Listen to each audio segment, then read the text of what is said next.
Right.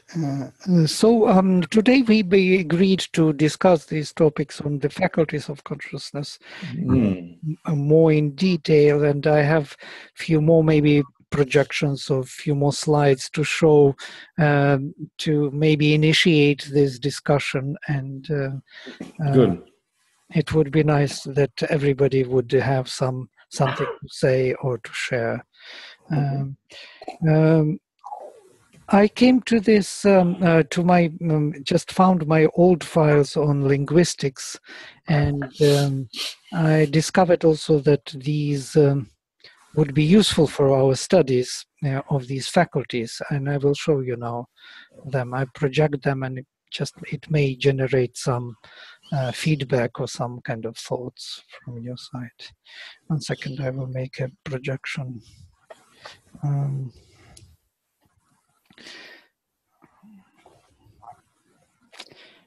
The sign. Can I ask one thing while you're doing that, Vladimir? Yes, sure.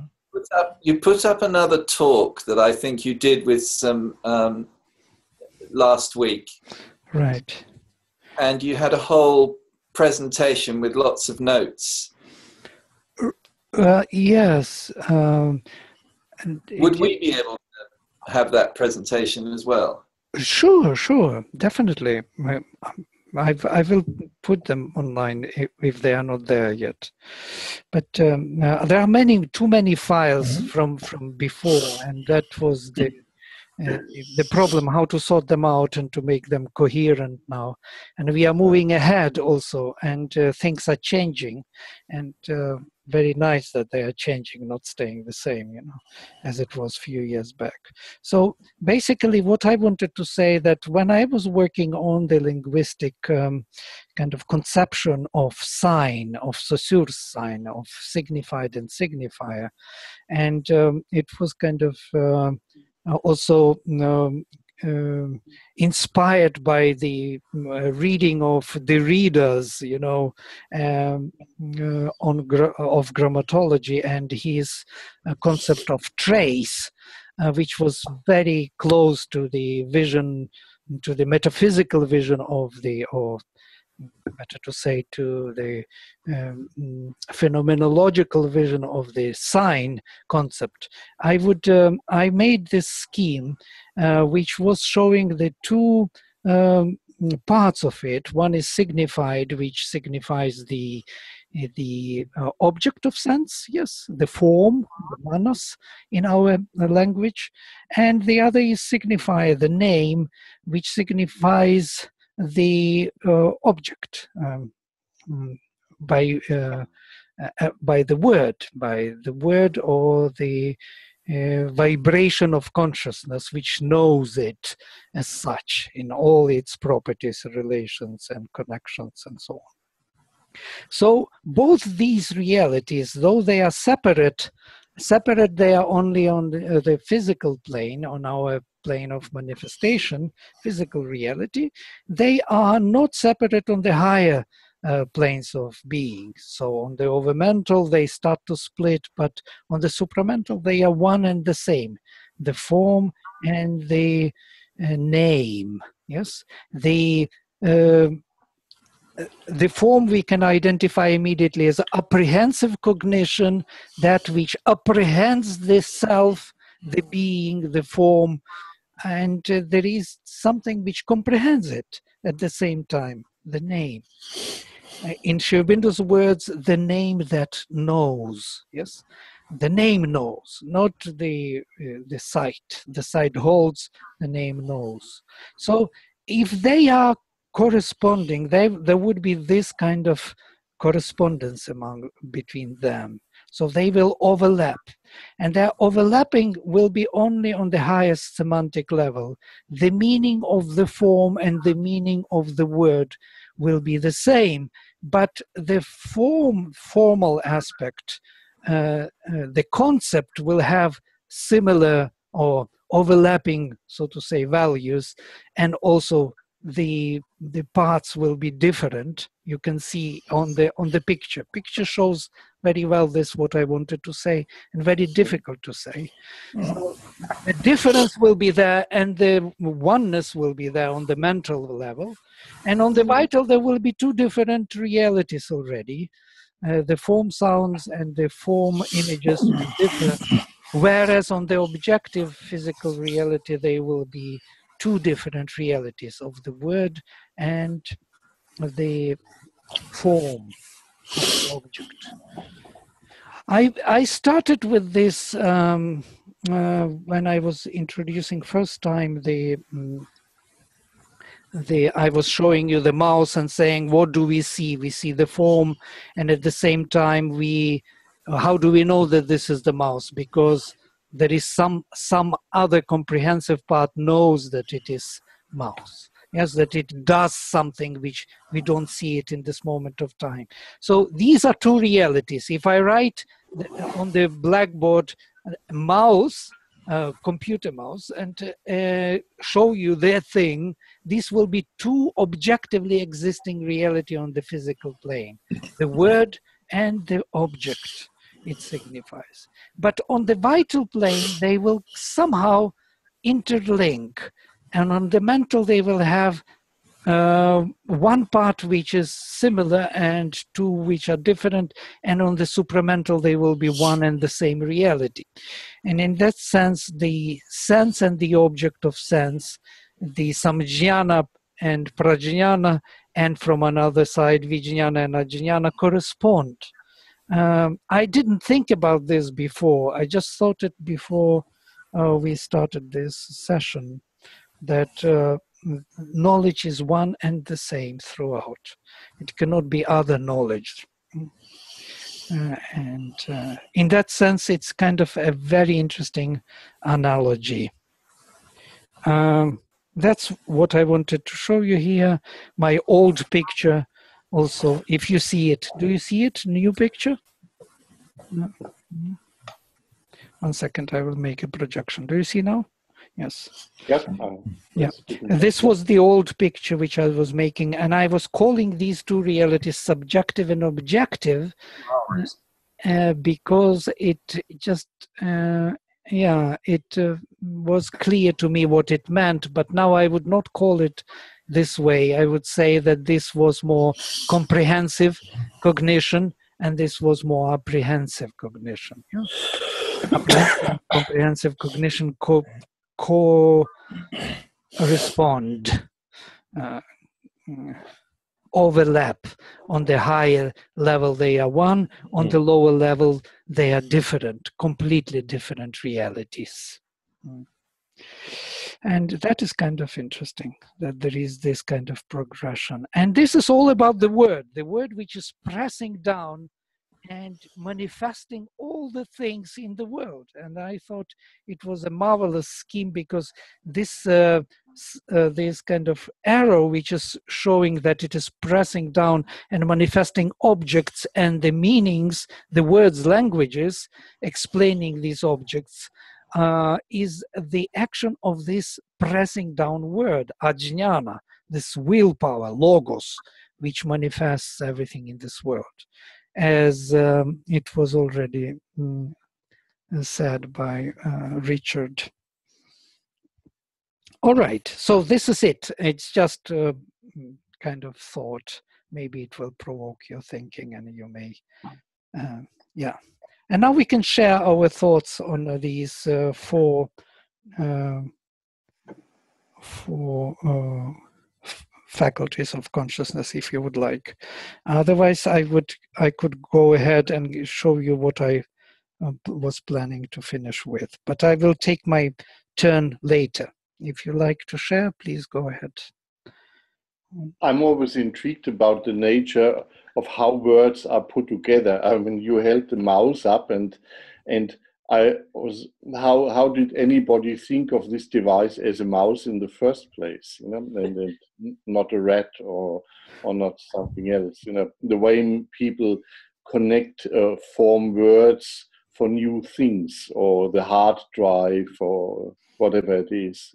And in particular, I've been in Indonesia a couple of months ago, and I like the Indonesian language because it's so it puts pictures together like Matahari, which is the eye of the day, which is really the sun. So it's interesting how then different nations, different cultures form different word combinations for things. Right.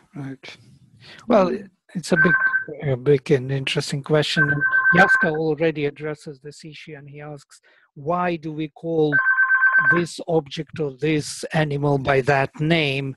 Because that name somehow expresses some quality of it or some form of it. In this sense, it is form which is similar. Mouse is, because the mouse now, it's no more the via, but there was a via before, you remember. It lost its tail for some reason. Yeah, it was a tail of the mouse. It looked like a mouse, and that's why it was named a mouse. But otherwise, of course, it could be named differently, not necessarily a mouse. So he says that sometimes he asks very interesting question, by the way. He says, for example, Ashva is horse in Sanskrit, but it comes from a word ashu, to be quick, to be swift. So the running one. So the horse is actually running one. So, but he says, why don't we call anybody who runs by this name? Everybody by this name, a horse. So the name got stuck only with the horse, not with everyone who runs.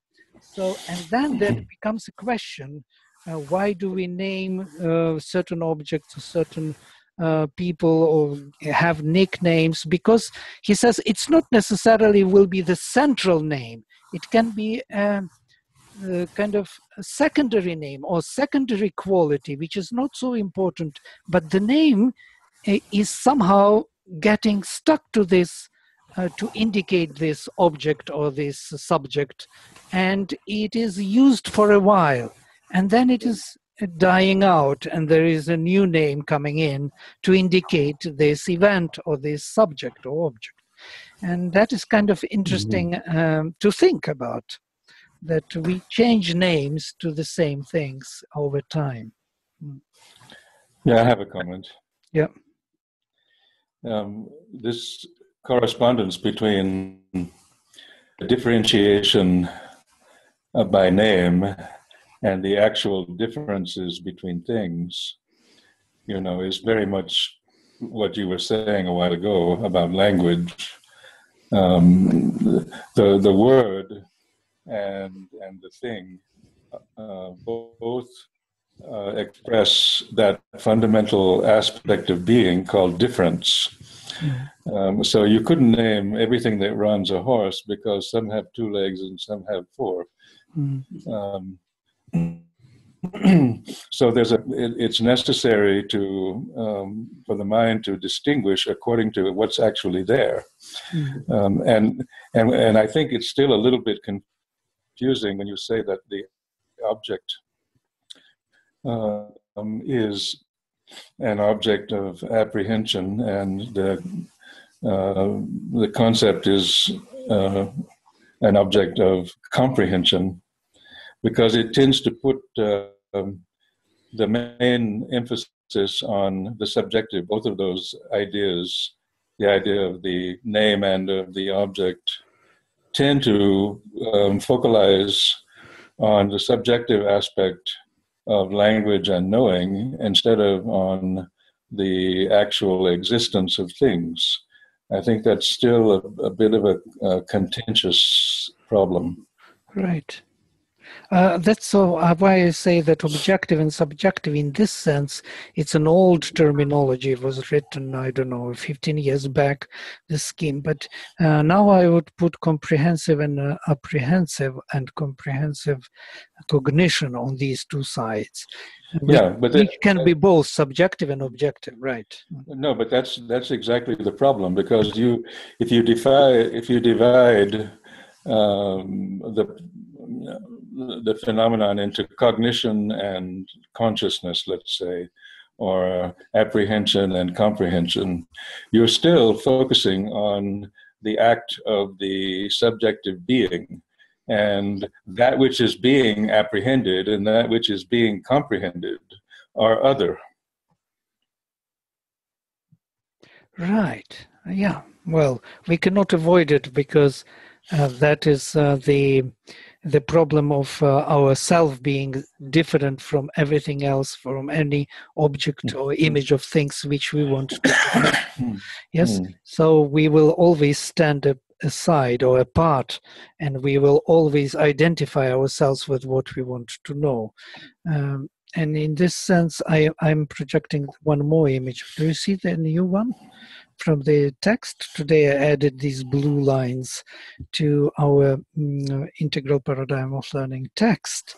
And there, these samjnana and prajnana, so to say, standing behind as the major faculties of what we call thinking in our system and seeing, but truly speaking, every of these seeing, thinking, speaking, hearing has four of them simultaneously working. Jnana, Jnana, Vijnana, and Prajnana are there, but with domination of one of them.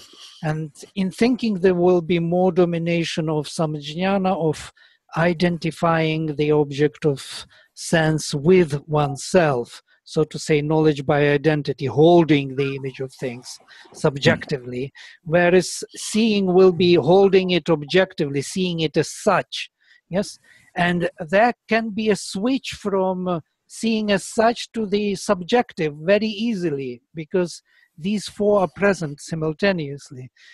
And that's why we do not distinguish between these two, and we can think that seeing can be also subjective. Yes, because there is a subjective, so to say, thinking there, holding the image of things simultaneously present. So switching from the objective to subjective is very easy, but we have to distinguish them in order to know what are the constituents of this process. So self-knowledge can be subjective. That means it is all about the image of things. It's not about the self here. The self is doing it. It is standing behind it. Yes? And without some jnana, without the holding the object, the image of things, there can't be any other knowing. Because if the image of things is not held by ourselves and not identified with ourselves, how can that be known in whatever way? How it can be seen or comprehended or anything? But Vladimir, you know that in modern philosophy, this is the fundamental problem of phenomenology. Right. If you're holding the image of something, then what you're knowing is that image. Right. You're not knowing the thing. Right. But in fact, the problem of phenomenology, the metaphysical problem, is that that you are in fact knowing the thing. You're not only knowing the image. And so if you define it as knowing the image instead of the thing, then you have this problem of skepticism, that you don't actually know anything except what your mind is creating. Right. This is the mental interpretation of phenomenology, which is making it very difficult to come out from it, because it is. I understand that the problem is in the terminology. If I say the image of things, that means I know the image, not the thing. You see what mind is doing. It is splitting the image of things. But the image of things itself is definitely, I will have to deal with the image of things which I have to know, to come to know through identifying it with myself in a new fashion. And that's why it is the image. The image is only, the image as a term is only an image here. You see, it's not the reality. And this is the problem of phenomenology, because it takes literally the words, and it is true, it's the image for us, because it's only a projection in this case, but the deeper underground connection is already established, because that was the consciousness in the first place which created this object of sense and has that sense to perceive it, to have connection with it. So it already knows it a priori, it knows it from the beginning, or so to say, originally, but now it is playing this role as if not knowing it and taking an image into itself and wants to know it partially, differently, uniquely, in time and space, in ignorance, in half knowledge, in full knowledge, whatever, new conditions. It accepts this gap, this space in between, this disconnection, for the sake of kind of getting new delight out of it. I don't accept it.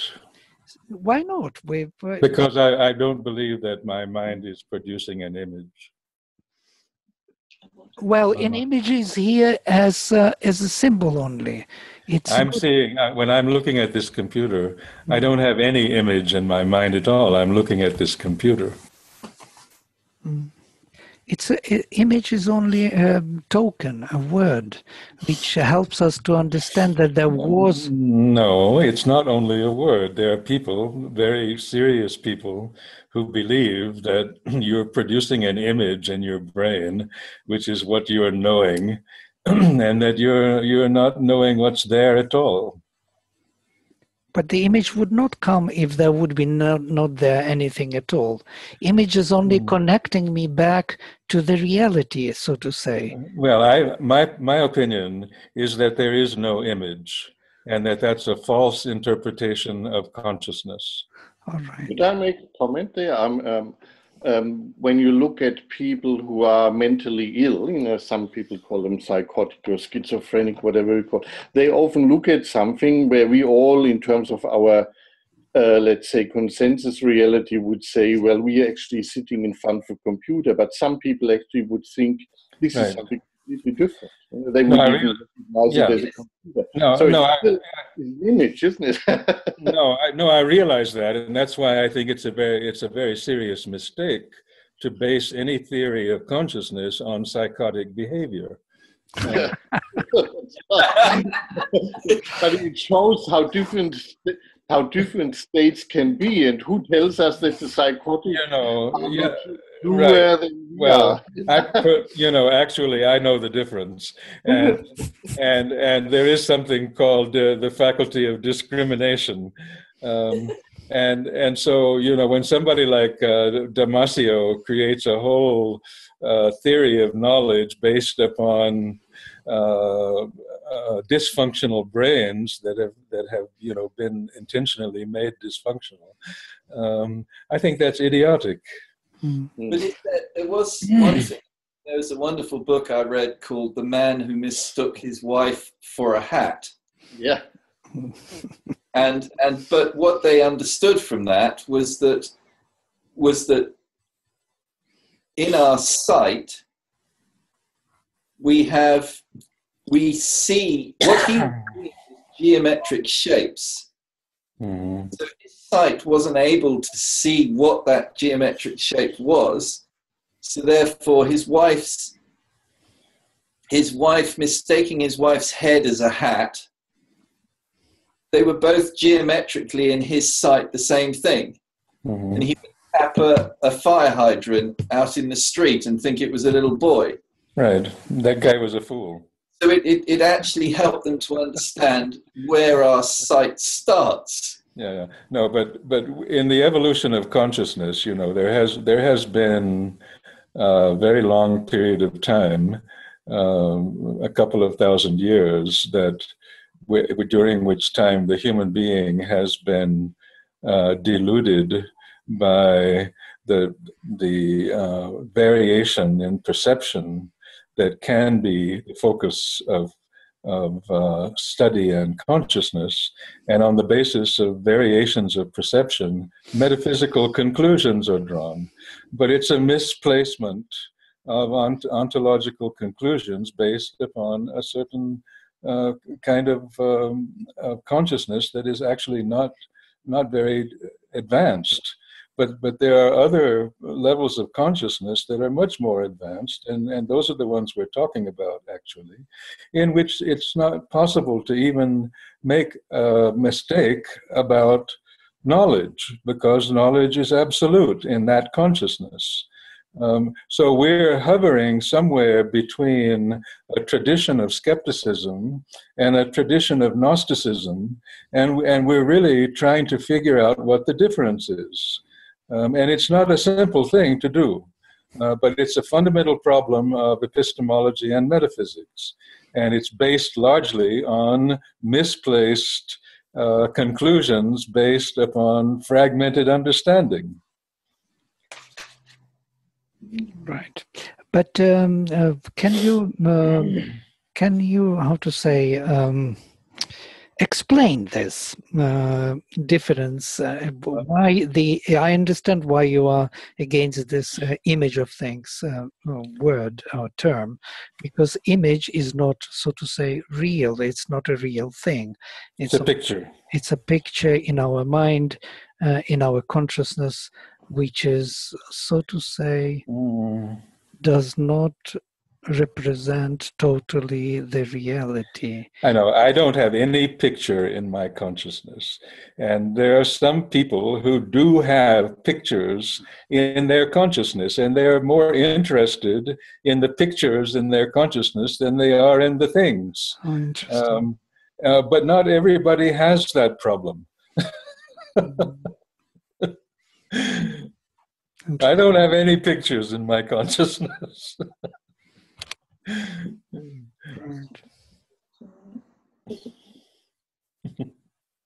Vladimir.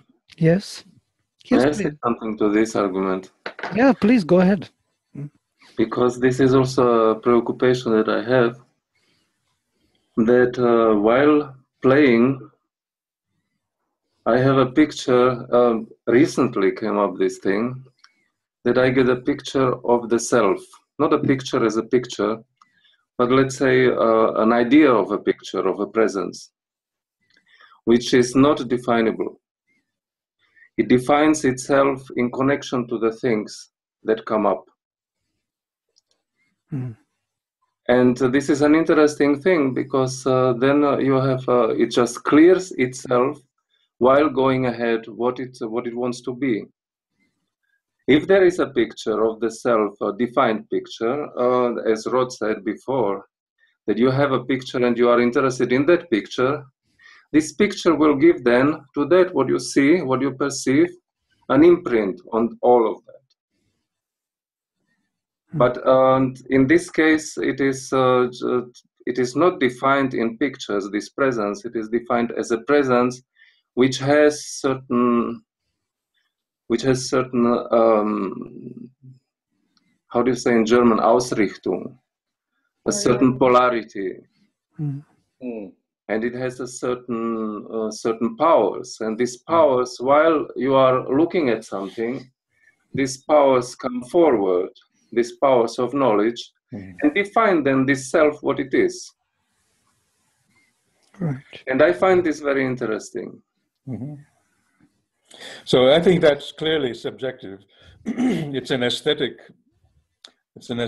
phenomenon which is happening between the individual consciousness and the thing which is being created. And there's a resonance between them that allows you to interpret things. And I think that you can elevate that power of interpretation to a level where your perception and your interpretation are exactly one with the thing that is being created. And so then you pass over. This is something that Hegel has explained very well, and Derrida's philosophy of language is based entirely on this explanation of Hegel, that you can pass over from the concept to the thing, and it's a process. Exactly.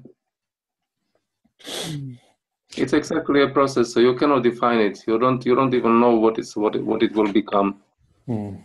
But it is, you can always define it as something constantly in becoming. So it is building up density. Right.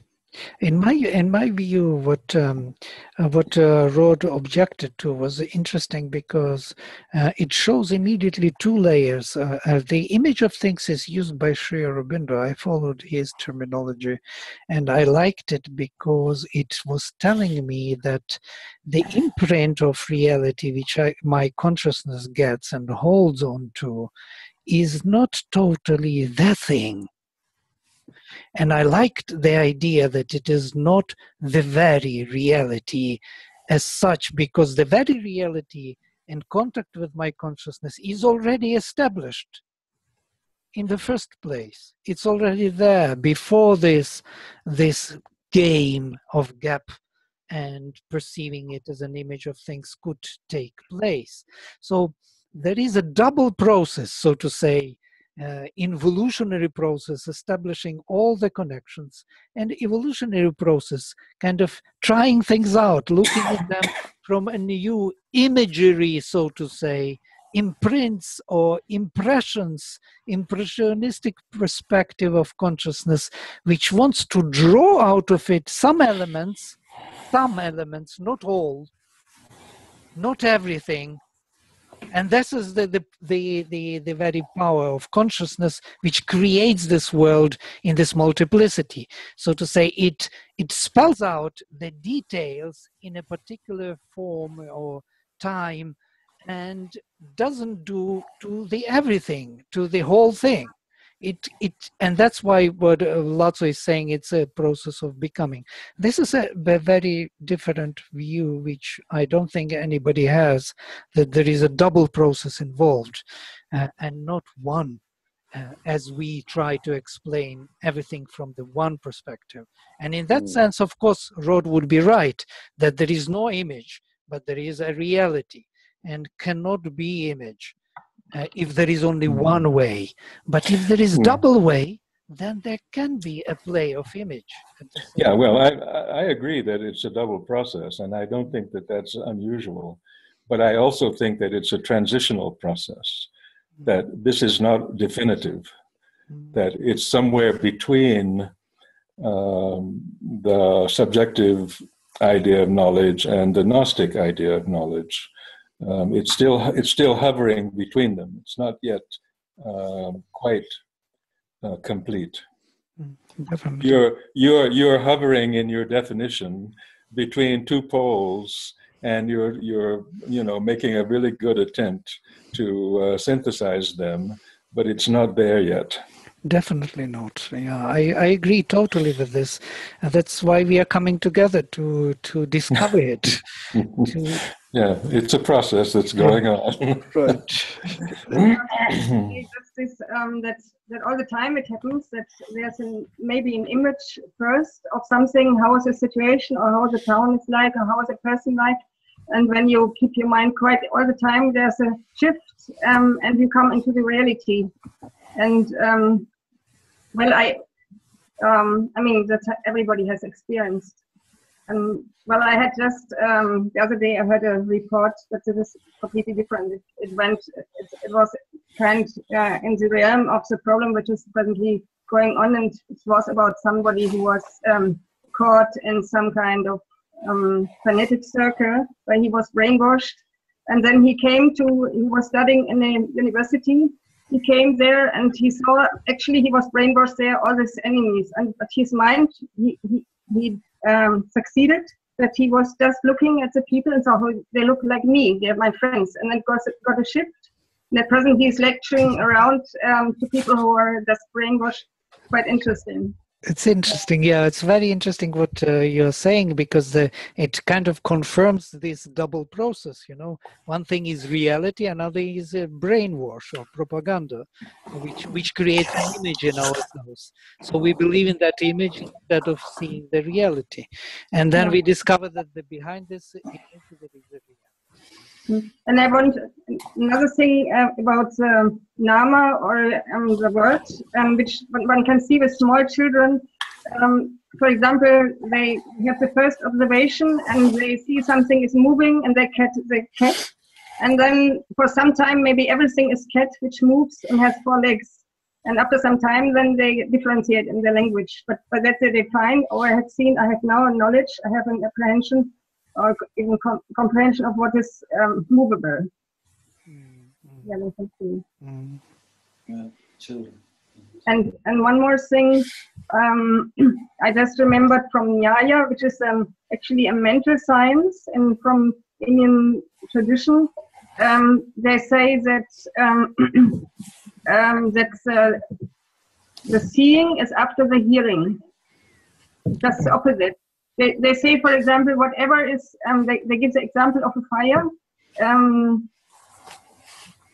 When you see, when you hear that there is a fire, you have only the suspicion that there's a fire. But when you actually are there and see with your eyes, then you know it's a fire. I mean, it's clear that it's just the outer seeing, but they define it like this. And for them, it's Pradashana,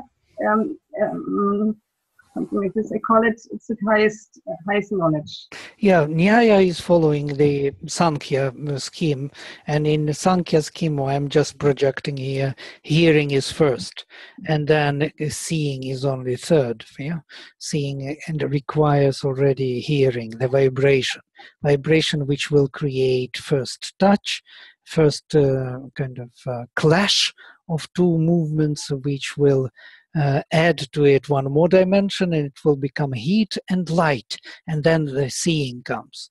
So this was the vision of Sankhya. So seeing is following the hearing, and it's quite clear why. Yes, but in our scheme, in the transcendental view, the seeing is a direct evidence, it's a direct recognition of the self as such. So to say, the self knows itself by its own pure consciousness and bliss. It doesn't need to hear about itself first. It knows itself as such. So in that sense, samjnana can be the highest that consciousness force or consciousness shakti. Chit Shakti, Chit Tapas. So here what I wanted to say is that samjnana, all these 4 faculties, they are generating, or they are making possible for these faculties of consciousness to come into existence, which we know as mind, as seeing, hearing, and speaking. These 4 on which Brahman is established, Brahma Chatushpad, Brahman on 4 pillars established in this world. And Sanjnana being apprehensive knowing by becoming one with the object, so to say, bringing of apprehensive consciousness, which can be identified with the major faculty of subjective self-knowing mind, or holding the image of things. Image of things is a relative word, means something of the thing, because you can't hold the thing. You hold only the image of the thing in the consciousness. How can you hold the table? You can't hold the table, but you will hold the image of table, the concept of the image as of the self, yeah? To feel it. How can you feel it? By touching, yes, but also in consciousness you can do this operation. So it is on by... You think that the term concept would be better used compared to the term image? It's like Star talks about concepts and precepts. Yeah, concept is a mental operation already, totally on the mental plane. But if you move a little lower, for example, to the vital plane, to the vital mind, yes, or to the mental vital, or then you will have something which is not only the concept, but there will be a form, an idea in the making, yes, in the formation of the self. This table has a form which corresponds to the concept. Yes, and the concept is behind it to support. But to support does not create the form yet. The form is to be created in this three-dimensional time-space reality, or four-dimensional, yes? And that is something which is the image. I think it is more down-to-earth image of things.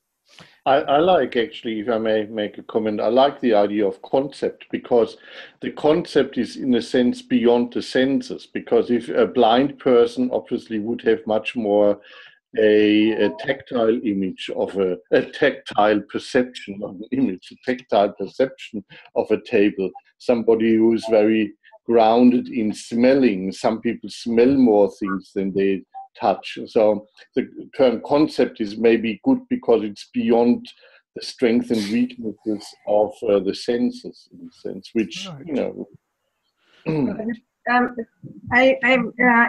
I read a book of a blind person, and she actually says, she writes how she's seeing.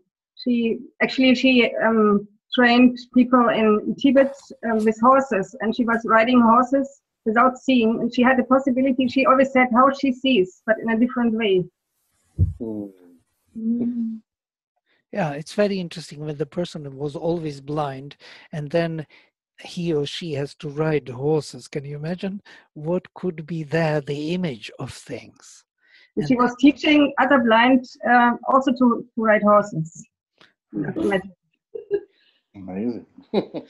So the whole school for blind riding horses is there in the world. Very nice. But I could imagine being blind always and sitting on the horse warm and living and moving fast. And you don't see it, but you feel, you smell, you feel the wind, you feel the warmth, you feel the heartbeat of the horse. You yourself feel the gravity of the earth and so on. And the sounds are coming from everywhere.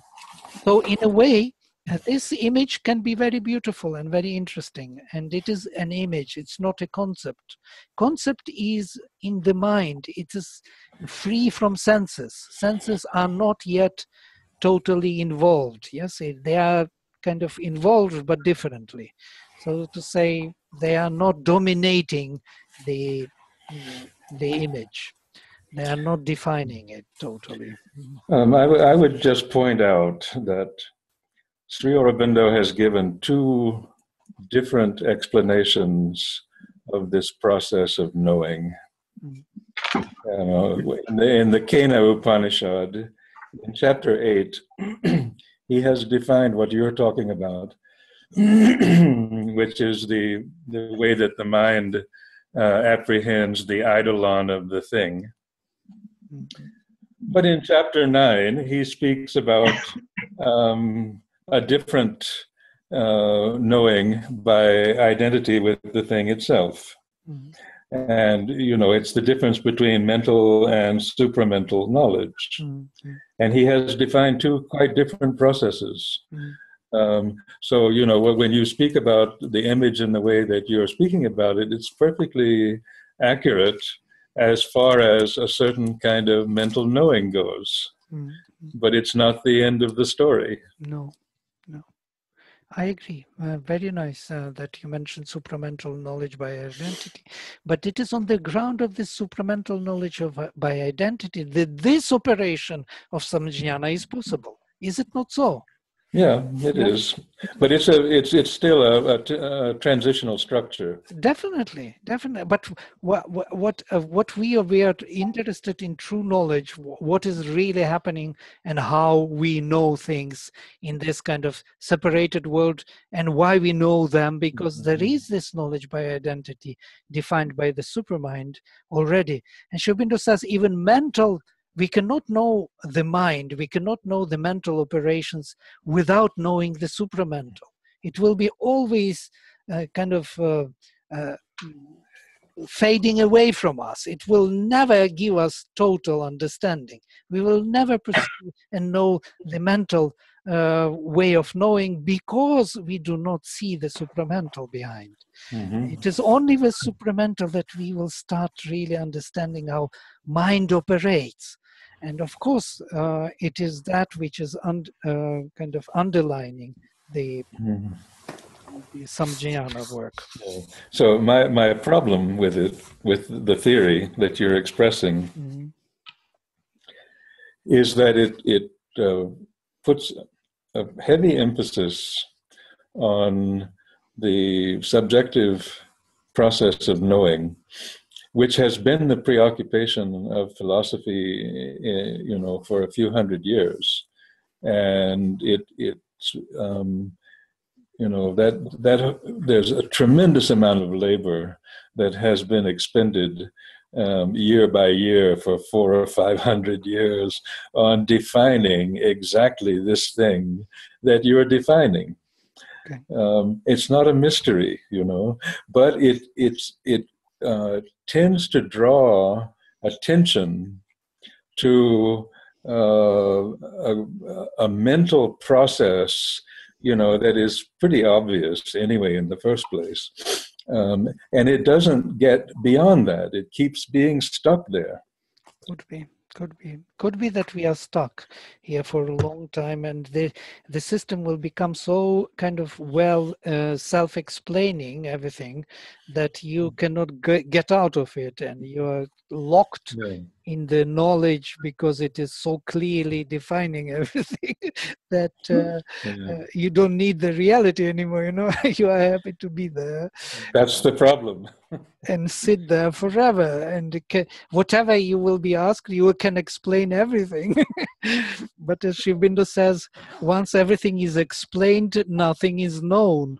So that is our problem. We explained everything very well, but we know very little about it.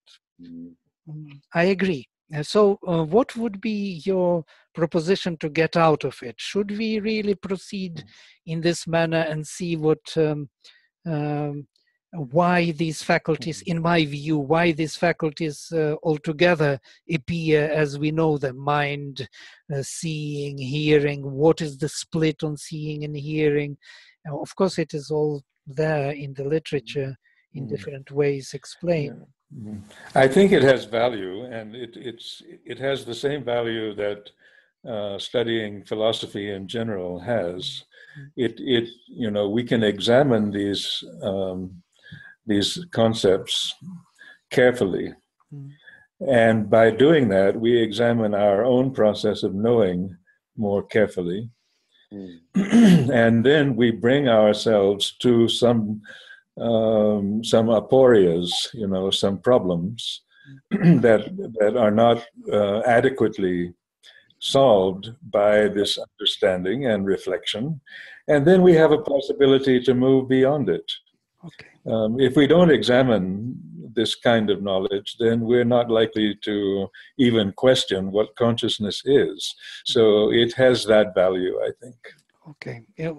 Then I also think that it has value, even if it is, especially if it is, how to say, not holistic, but it is just beginning the journey somewhere, and kind of brings the questions into action. So we will have some questions, and we can start our journey. So in my view, what was interesting about this scheme is that the faculties of consciousness, I always thought, what is this thinking, seeing, speaking, hearing? What are these, truly speaking? If I'm subjectively kind of concentrating on them, these are the faculties of some consciousness, yes, actively cognizing or actively expressing the self, or something else. Something else is happening while they are active. So, and I thought, where do they come from, this seeing and hearing and this world with light and sound? And there must be something, some one consciousness behind them. Kena, Kena. Right, Brahman. There must be Brahman who is What is his speech and my speech? right. But Exactly. also in Purusha Sukta, there's also that everything is it has always this double way of seeing and seeing which is seen, like in Kina or Aitareya also. Right. Aitareya, Kena, all these Upanishads will be dealing exactly with this. What is this consciousness behind our faculties, which makes them active and so efficient and so partial at the same time, because these faculties cannot know that consciousness which is behind them. They cannot turn so easily backward and know that what they express. They are the expressions, the actions of that consciousness. So, and I thought that there must be some correspondence. And on this basis, I saw suddenly that these samjnana, ajnana, vijnana, prajnana, somehow with their domination create or not create, express those faculties which we know as mind, word, or thinking, speaking, seeing, and hearing. I would rather use these words because there is no real adequate word for these faculties. So, and I saw immediately that samjnana could represent this subjective holding of image of things in order to identify with it and know it as the mind faculty. And I discovered this from Sri Aurobindo, where he describes how mind works in the Kena Upanishad, by the way, that the major faculty of the mind is the concentration, the holding, the concentrating on what we have to know, on the object of knowing, so to say, or subject of knowing, doesn't matter, on the concept or the thing. So, and by the way, in the Yoga Sutras also it is very beautifully defined that samadhi, the full concentration of our or identification of ourself with the image, with the object, whether external or internal, is the same samadhi. We can know either the concept or the sound or the word or the thing by concentrating on it, our consciousness. So this capacity to concentrate and to hold in order to know it is this mind faculty, the faculty of the mind. And there are other faculties which follow immediately because they are simultaneous. So we do not distinguish between concentration on the image of things or the object of knowing, better to say object of knowing, and those faculties which follow. We think that this is the mind who is doing everything. But truly speaking, there are other faculties behind which are helping the mind to know what it is. So there is considerable delay between this concentrating on the image of things and knowing what it is. So the knowing follows. It comes later. In time, it is delayed. So we don't immediately understand what we see. We see something, and then that there is a delay of comprehension. That, this is what it is. That's how it is. There is a delay. And this delay is exactly the gap between these faculties, which is in this time and space, in the manifestation. Yes, in the supramental, there is no delay. There is no gap. It's immediate. Yes, what you see, hear, speak, it's there, immediate. But not in our world. In our world, there is a gap between the faculties, and that's the whole play of them. So I saw samjnana as the faculty which is dominating in the mind faculty, prajnana as apprehensive knowing of the objective thing as such as seeing, because when we see the self, the table, the object as such. Yes, I don't have to identify it with myself in order to see it. I already identified it with myself. I hold the image. Now I can examine it as such, as it is, not within me, not through me, but as it is there standing objectively in front of me. And that is seeing faculty. And the two comprehensive faculties are described here. Ajnana is the comprehensive movement of consciousness expressed by the power of the self to rule or command over the image of things. The logos, the will, is expressed by the self and can be identified as an essential characteristic of the word, vach, speech, the creatrix of all the worlds. It is this comprehensive, it is comprehensive because it expresses the subjective self and its intention. And this is the most important thing. The word is expressing the subjective intention of the being, of the self. That's why I speak. I speak because I want to express something what is bothering me inside. Yes, what is stirring within me as my consciousness, and it comes out in terms of the word, command, logos, will.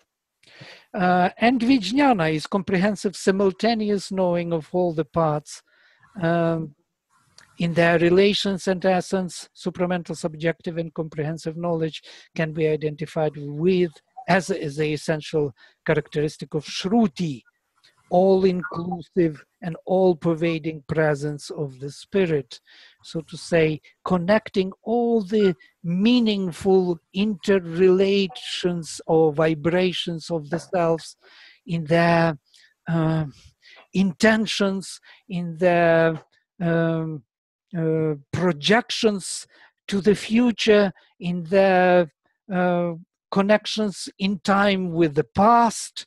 It is all that which is meaningfully relating all the evolutionary process, all the process of becoming of things in the comprehensive fashion. And this is hearing. But you can see that these are not the faculties as they are not known to us. It's not seeing and hearing as we know them. Yes, we think about them very differently. But if we look deeper, think deeper about them, we will find their major characteristics in these faculties present through these secret operations. So I will stop here, and if you have something to say, maybe something was not totally clear, and I'm sure nothing was totally clear, because this is a very open subject and very much new. Something is there, has to be solved, resolved. It's not the final say, it's just a proposition.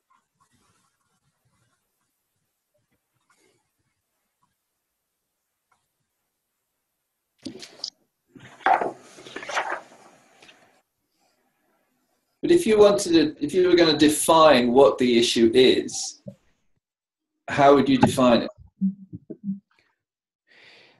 Why do I want to know what I know, or what I want to know? This is the good question. Yeah, I will rephrase that. What you ask me, what is the issue? Yes, why do I want to know this? Yeah? Why do I link the operations of the higher consciousness with the operations on the level of the divided consciousness? Because I want to see the linkage. I want to see the presence of one and the same consciousness throughout, from the top to the bottom. And if I see it and I can understand how it changes, then I know what I'm dealing with. I can reconnect. I can trace it back. I can have completely different view on things and understand how we hear, how we see, why we see how we see, or why we hear what we hear. I can start connecting it to the supramental secret operations. And in that sense, it may lead me to some new understanding. That's what I hoped for. But it might be also a dead end in itself. The system will be perfectly symmetrical and there will be no way out of it, as Rod was suggesting that we would have a problem here. And it is visible to me, because it is already for several years I'm thinking about it, but there is no way out. I have a comment. Mm. I think that the issue is an issue that phenomenology has identified, but it hasn't identified it as with the same intensity as Sri Aurobindo and maybe in fact the whole yogic tradition has identified it, and it is said to be the problem of being. We are preoccupied with the problem of knowing. And by being preoccupied with the problem of knowing, we separate ourselves from things. What Heidegger in particular and the phenomenological tradition with Merleau-Ponty and others have arrived at is the problem that we need to know the being of things so that we can be actively engaged in their truth. And by being engaged in the truth of things, we enhance their becoming, and we enhance our own fulfillment in the becoming of things. And we're not preoccupied then anymore with the knowing of the things in some kind of approximation. But knowledge becomes that will in the things, not just our intention, but the intention in things themselves. And when we're able to get out of our mind a little bit, our subjective process, then the idea is that we can solve this problem of being one with things energetically.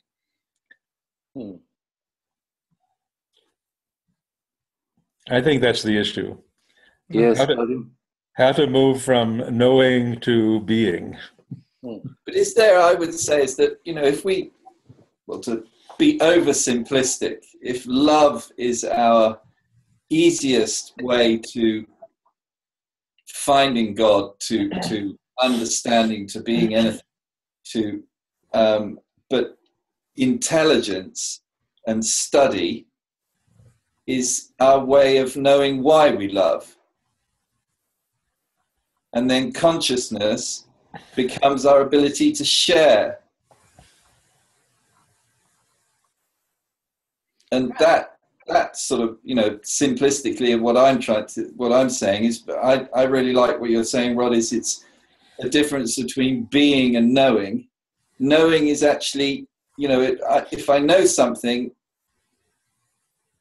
it's like it's a Frenchman that says, the more I know, the more I love. The more I love, the more I know. That would be a Frenchman.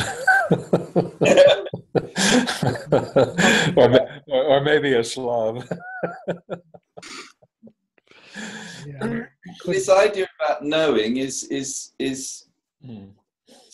seem to be, well, maybe we're not, but it seems to be relating it very much to knowledge and to intelligence and understanding through logic and through scientific. Right. This is a problem. When Vladimir was using the word shruti a minute ago, and he was defining shruti as that seeing, knowing, being, which is expressed, and that's not an expression of the self of the person, it's an expression of the self of things. And so that is obviously a loving being that can do that, because it has no more interest in itself as being separate from other things.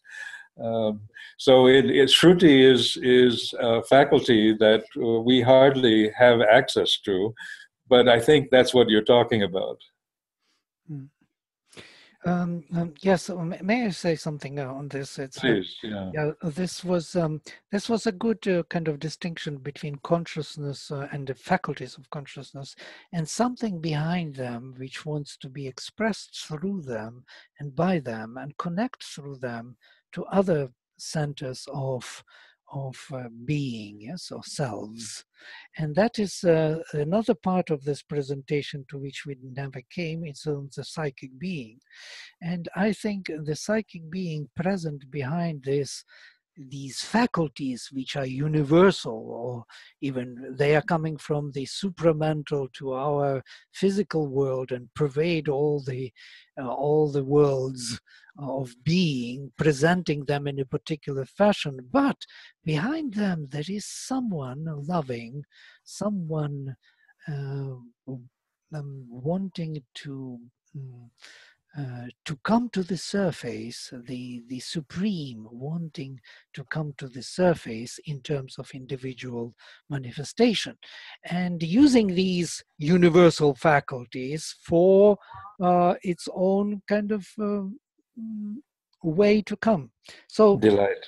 yes, they are all there used by the psychic. So on the verities, the qualities of the psychic being which are emerging from its own depth, so to say, are the eternal verities, or the eternal dharmas, as Sri Aurobindo calls them, the powers which are constantly transforming our mind, life, and body, these faculties actually, into a perceptive and suitable instrument of the spirit. And this is something which we didn't yet discuss. We didn't speak about these faculties. How can our mind or perception or word can be more, sincere, or more perceptive, or more, I do not know, aspiring, or grateful, or and so on, or peaceful. And we didn't speak about the qualifiers of these faculties. We spoke only on the faculties, but we didn't give any colors to them yet. And these are the colors of the psychic being. So it is transforming our mind, life, and body into a perceptive and suitable instruments of the spirit. These qualities differ from the faculties. I mean, in mentally defining, they are different now for us to study them, and are essential for the transformation of the lower being into the higher prototype. They must build up a new consciousness within the individual and channel all power and knowledge of the transcendental reality into the material frame of consciousness. So it is because of these verities behind the faculties of 3 hours. Huh? My computer talks every hour. It says it's 3 hours. So forget it. Don't worry about it. So the perception of these faculties adhidaiva, oriented either within towards its universal prototypes, to look within, not without, adhyatma, or without to the surface adhibhuta, are insufficient to realize integral consciousness. Whatever we will do, they will not bring us that integral consciousness. Anya devatat vidyaya nyadahura vidyaya, Ishopanishad says. It is different from knowledge, it is different from ignorance. There is something else involved, some other reality, neither knowledge nor ignorance. There is a Purushottama, there is a supreme who is present in the psychic, and that one wants to come to become many. So the faculties have to channel the light of the higher realms to the lower, and to be simultaneously present on all these levels. And Taittiriya beautifully describes this process of, kind of piling up all these levels totally conscious, from Annamaya Purusha, Annamaya Matma, to the highest Anandamaya Matma. They are simultaneously present. So this kind of integral consciousness is totally new. This is my kind of, even for the divine, for this was the reason why this creation was set into motion. The Supreme wanted to experience himself and you in a new fashion, a new delight, an additional ananda, as Mother says. And this is something to think about. If we know this reason that there is in the divine this motion for this additional ananda being manifested in many, become many, then it would be for us a very good guideline. When you said setting this creation in motion, you mean that the transition from mind to supermind, I guess. You. Is that correct? That's what you're referring to?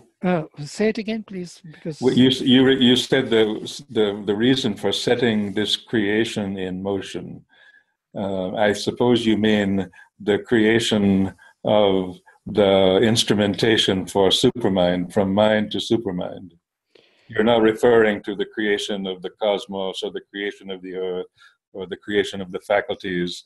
You're referring to another creation that has been set in motion now. Is that correct?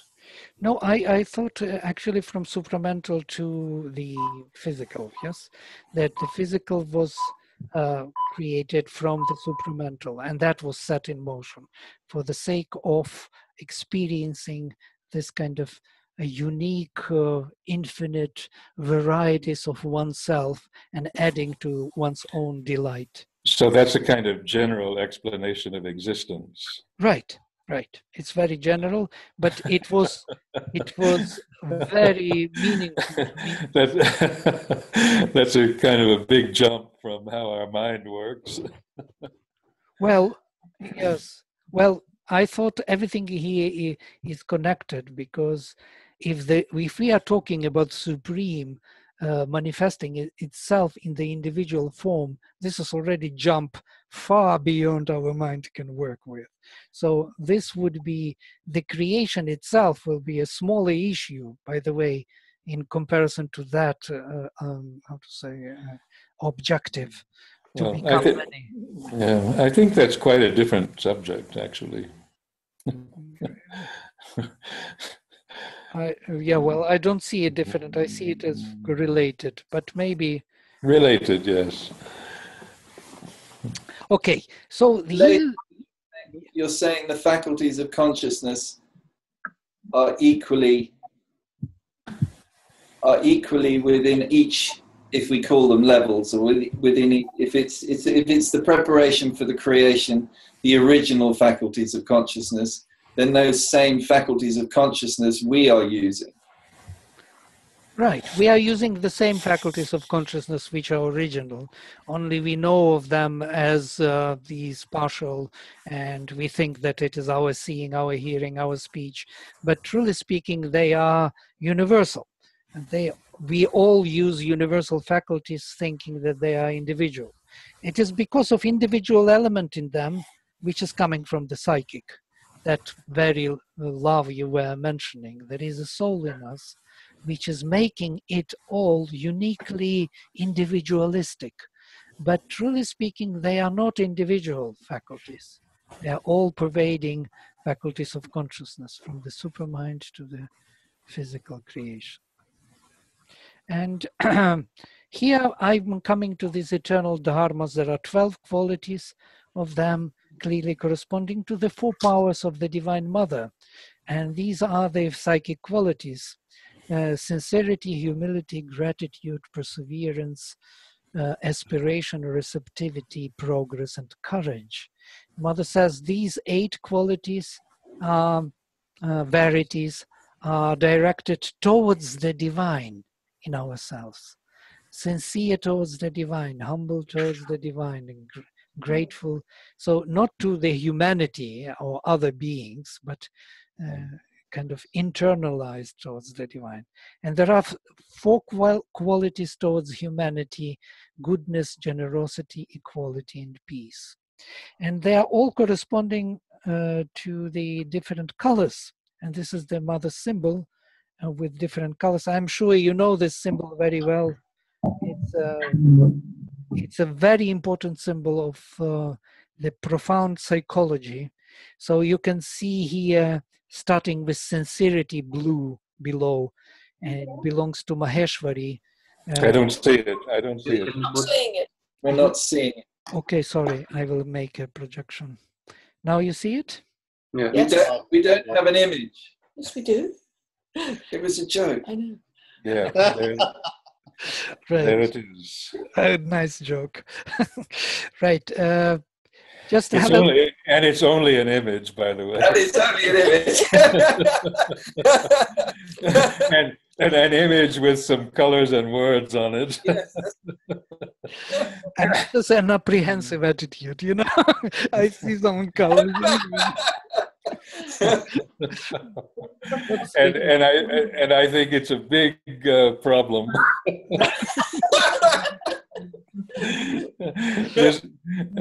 To say that this image represents something, and then to say that what it represents is something divine, I think we're going down the wrong road. Right.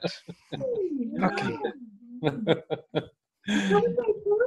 This is how the mind just assumes all the wrong things. Well, the mind is for that work, you know, to assume wrong things. So we will follow his track for a while and see where it leads us to, and then we will recognize whether it is meaningful. So what I wanted to say, if you look at these four powers of the mother in the center, Maheshwari, Mahakali, Mahalakshmi, and Mahasaraswati, they all represent these four aspects of that transcendental creation: Sat, Chit, Tapas, Ananda, and Vijnana. Yes? These are the energies of those transcendental realms. Mm-hmm. And in the center, there is the being, so to say, which is not defined. It is that supreme, universal. But in our psychic being, these are becoming the qualities. And we have to nourish these qualities on ourselves. This is starting from sincerity. Mother says everything starts with sincerity. And if it is not there, then nothing much can be done. So this first sincerity is a recognition that there is divine there, or there is a higher reality, or the truth, yes, behind everything. And then it makes us humble, and we've kind of experienced this humility. We are no more important as such. Yeah? We are looking for some higher reality in ourselves. And this brings us to gratitude. We are grateful to the divine for that it is. Not because we are and the world is what it is and then I have enough food for today, but because the divine is. I'm grateful. It's a spontaneous, selfless love towards the divine from the heart. And if these three are maintained or preserved or held for a longer time, perseverance, then the aspiration comes in the heart. It is kindled by the divine within us. And then we have a receptivity of the divine present in nature, in ourselves and in others. We are becoming receptive of its presence. And then we see the path towards the divine, the progress. We can see what we have to do in order to progress and change and to become it. And then we need only one thing, courage, Mother says. Courage is something which we all lack to go this path. You know, we are always holding back, even if we know what is to be done. So these will be 8 qualities towards the divine, and there are 4 more qualities on the Maheshwari side, notice, towards humanity. Goodness, goodwill. It's also a very important quality. She speaks about it all the time in relation to our will and Aurovilians, who lack this quality of goodwill quite much. And also generosity, equality, and peace. And you can examine them for yourself, why these qualities are all necessary. And their colors are very important also, I think. They are also very significant. And one more thing, yeah. Oroville is very good at projecting an image. Right. It's not very good at the reality. Rod wants to finish I want to this image. I want to distinguish between being and knowing. Right. Who wants reality when you can I have have an a question, Vladimir, or to anybody. Is there particular, are these colors, because we started to talk about the meaning of, or meaningfulness maybe of colors, is there a sort of inherent, maybe spiritual or archetypal link between colors and the qualities they represent? My favorite is obviously teal for some reason, and I'm just thinking, is humility also my big topic or challenge or something? I'm interested in his answer to this question. You see, humility is on the basis of recognition of the divine. So to say, if you know that the divine is, really know, not just as a concept or image, yeah, or kind of religious belief, but you really somehow know that it is, then you become really humbled. It is No, but Vladimir, he asked you if there was an essential relationship between the psychological quality and the color which is on the picture. right. But then you mentioned humility that you are lacking. So I thought it was. No, I'm not saying I'm lacking. Maybe I'm in particular related to it. It's just my favorite color. And It's your favorite color. Wonderful. With humility. So I didn't hear. Sorry. So yeah. What's your answer to that question? Oh, the colors and the qualities, definitely they are related. These are the vibrations of one spectrum of light, which is, I think, which is manifesting all possible depths of color and relations and vibrations of our being, our inner being. Yes, but they are symbolic, of course. They are symbolic because we see symbolically colors. Yes.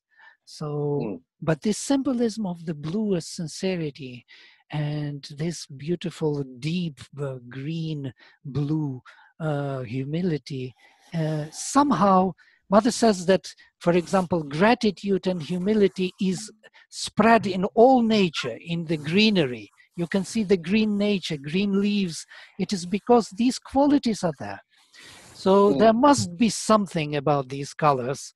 It can't be that they are just symbolic, you know, and nothing. In acupuncture, these colors also relate. Like green is related to the liver, and red is related to the heart, and yellow is related to the stomach. Yeah, plexus solaris, aspiration. And in acupuncture terms, these organs are not just organs, they are also emotional centers. Yeah. So in a sense, when you're saying humility and gratitude, the liver is very much related to anger. But if you don't have anger, then when that anger is flowing, when there is no anger, when the liver is flowing well, then you have the opposite of anger, which you could relate to as humility and this humility. So when we look at these qualities, we can see that they are where are our faculties here of consciousness? There is none of them. There's no seeing, hearing, speaking, thinking. There are only these colors, you know, these qualities of the being. And this is very beautiful. In that sense, when we discussed what music represents, we could say that music represents exactly these, you know. it kind of actualizes these vibrations or these colors, the play of them, the emotions of them, and nothing of the images of things, tables, and whatever it is, which can be manifested by the faculties. I would like Lazo to have some reflection on it. Would you say something about the colors of the music? We discussed this with Natalia, and it was very interesting. She was always asking, but what music represents? What kind of concepts it represents? It represents exactly these vast concepts of happiness, of joy, of sadness, of all these colors are moving through us, and not it is as if it is expressing directly the comprehensive faculty of ourselves. It doesn't have the apprehensive, so to say, formation to dwell on, to see. So we see ourselves in these terms of these colors. But Vladimir, the thing is that we were discussing it already today. There is one way, a kind of conceptual thinking, that when you play some minor chord, then you will feel sad. When you play a major chord, then you will feel happy. And this is a kind of conceptual thing which you learn while being in this social kind of atmosphere of musicians or of music making. But actually it is not like this, I find. It is not necessarily that a minor chord will give you sadness. We qualify it so, but it will lead you somewhere else where this essential being is confronted with this situation. And it has to express its essentiality. It has not to express its hypnotism. We are hypnotized somehow. When we see a dog barking, then we feel fear, or we do this, or we have this and this reactions. But actually, it is not us. It is just this outward being that has these reactions. Now, in music, you have the possibility to see it develop into something which you really are, which you are not on the surface, which just doesn't react like that, but which can embrace that, not changing itself into some other perspective. I don't know, maybe I say it wrong. I hope you understand what I mean. That you are still that integral part, even in that situation. No, I can understand what you say very well, that minor doesn't mean that you have to be sad, and major doesn't mean that you have to be immediately happy. And we can see it, at least in the music, that sometimes major can make you very sad and minor can make you very profoundly happy, and has nothing to do with this kind of first notion what it should be. But of course, I understand. But the very definition of music as being comprehensive rather than apprehensive is a good beginning of thinking about music. What language does it speak?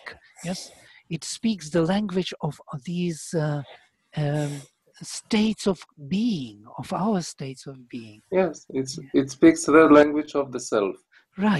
Right, of this self, not of the faculties of consciousness, which can be activated, and they are always activated, but the very language is of this kind.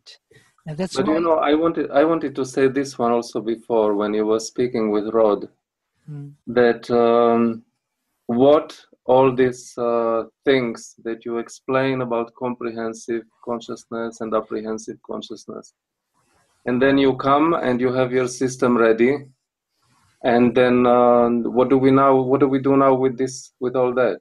We have thought, we have the system and everything, and now I find that art is giving a kind of way out of the situation. Any creativity gives the explanation, because you start working with that. For example, you cannot learn an instrument without technique, without a knowledge that gave you someone before. And this knowledge, it is not a knowledge that has been acquired by your teacher, but it has been acquired by 400, 500 years of playing music, by so many people doing this and these mistakes. Finally, it has come up with something else. It has worn out itself of its mistakes, so to say. It has cleansed itself because the generations before said, okay, now is enough.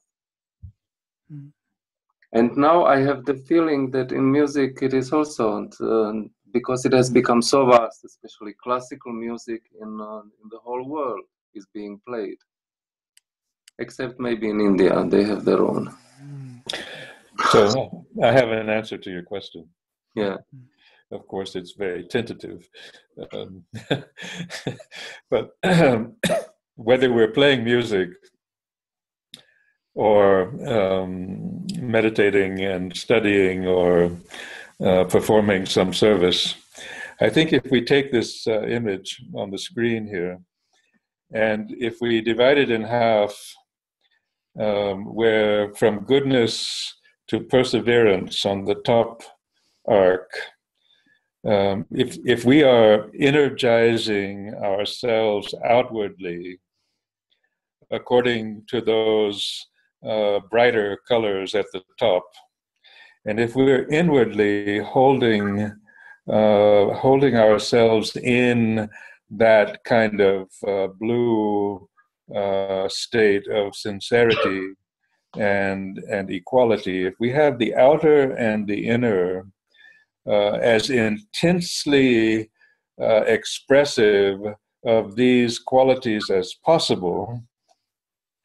and then we read Savitri, or we paint a picture, or we play music, or we cook a meal, we're making ourselves transparent instruments of a vibrational rate, which is not flat conceptual image, but actual dynamic psychological energy. And then we take it off of the plane of knowing and into the plane of being. That's beautiful. Beautiful. Even to start with one and then slowly go to be completely with one and then go to the next. No, you have to start with all 12 and keep them all together. Yeah, they will come, but And that internal and external is what I've said, is it brings volume. We have the vertical and the horizontal that we were talking about, but then it's that internal and external that brings volume. And yes, it's beautiful. Sorry that I had to leave for a second. I was running out of electricity here. Oh, you missed the best bit. Yeah. Yeah, I was better than crashing. I thought it will knock me out any second. I'm sorry for that. So how are you feeling, Werner? Are you feeling at home here, or does it all sound like a foreign language? Yeah. Werner, you have to come to terms with some of the language. There are some terminology that I'm not aware of, but as I'm reading through some texts by Sri Aurobindo, and I have some understanding of because some of the words are also related to what we use in Zen for some reason. So yeah, I'm sure I'll get there. Did you explain that you're a psychologist? Did you tell everybody who you are? Well, I had a chat before with Vladimir, so not everybody, but yeah, I'm actually a psychotherapist and a social psychologist. So we'll be interested in seeing if you can apply some of these things and to know what the applications are. so that we are not only conceptual people, but we may actually practice something. Yeah. It very much relates, I think, I'm interested in the notion of consciousness, and that's a sort of psychological awareness kind of consciousness, but I can see how it really relates very much to what we're discussing here. Certainly. Right. So basically, these two approaches to the studies of consciousness through the faculties and verities, or the qualities or the qualifiers of these faculties, kind of our set of tools, yes, we can help us out, and that we distinguish them. We are not kind of mixing them up too soon without really knowing what is what and how they kind of formulate our being and our perception and our approach to ourselves and the world. So, and also there is a meaning, the deeper meaning of it, that these are the qualifiers which will link those faculties back to the origin and make them, how to say, transmit or connect the higher consciousness and bring it to the surface. And then there will be the change. Otherwise, the change is hardly possible by staying what we are without really learning these things. So these were imageries, and these were the concepts, the ideas which are important for us, languages, which we will have to learn in order to proceed with further learning by experience and so on. On this note, I will finish my presentation of the faculties. There were 3 presentations, and I would invite others to present their views or their approaches to this matter, yes, to the integral paradigm of knowledge. Would you like to do, Rod, next time your presentation? Sure, yeah, fine. And then we will proceed one by one. When Rod is finished with his sets of things, we will keep up with presenting things. Unless, Latzo, are you ready to do something? I don't mind waiting. No. I am happy when you do. Yeah, you decide who is ready. No. Rod, you go ahead. I am always inspired. Okay. Well, I'll tell you in advance. I have no idea what I'm going to do. Well, this makes us same, you know. But there is always this common thing always in the center. So when we start, we will know. Okay, so you do next time. You have enough material, no? Oh yes, plenty. Yeah, that's more than enough. All right, so next time Rod will be doing his presentation. You can send us in advance what you will be talking about if you want something for us, something to read or some write-up, whatever. If not, then it's also fine. So next time... Probably, you know, I have a little book that's available online called The Philosophy of Religion. Yeah. All right. Yes. And there... By whom? By whom is it? by Rod. By Rod. By me, yeah. And by Rod himself. Yes. Yeah, Rod himself, and you know, it has the basic Hegelian moves, which are very similar to these moves of Sri Aurobindo with regard to the relationship between knowing and being.